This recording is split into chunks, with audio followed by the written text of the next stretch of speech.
Don't get attacked by a Harris hawk. Harris hawk won't.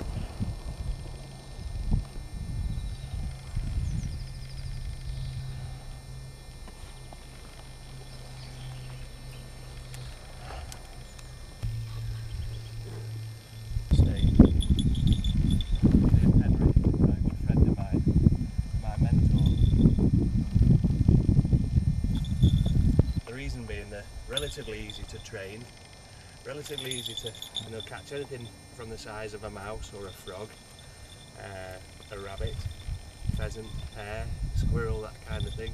I don't encourage them to catch squirrels because squirrels do have a nasty bite, I'm afraid. But anything that kind of size, and the females are quite a bit bigger as well, and they're the sort that will catch the cock pheasants and the hares also. So some of you will be familiar with the buzzard. There's usually some floating around in the sky here.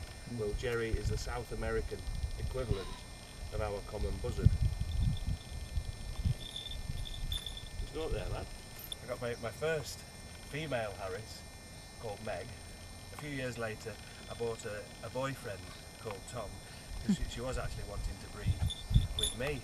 Through the woodlands. Basically, as I walk along, they follow from tree to tree, a bit like an aerial pack of dogs.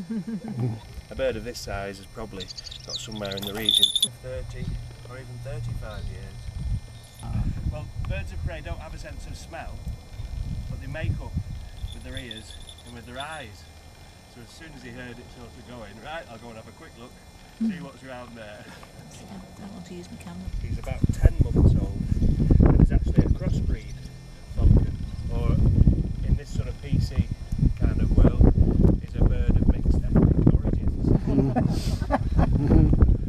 He's a hybrid, so he's 5/8 gerfalcon, which is the biggest, most beautiful, sometimes called a jaya, biggest, most beautiful, fastest falcon on the planet, and he's crossed with a Seika falcon, which is almost like a desert falcon.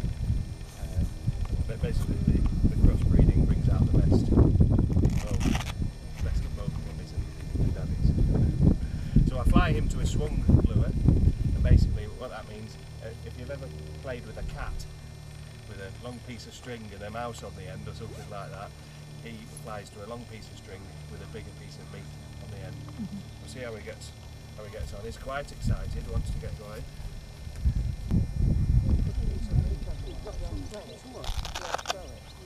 Oh, I see.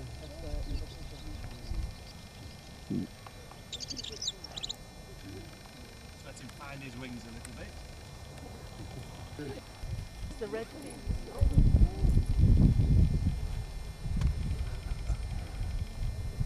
Most vulnerable. So basically, I've just sat down a little bit, so I'm not towering up above him. I can get my breath back as well.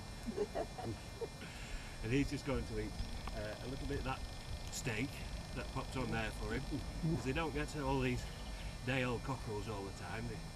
They get chicken and rat and beef and mouse and all good things that appeal to birds of prey. Hang on, come in.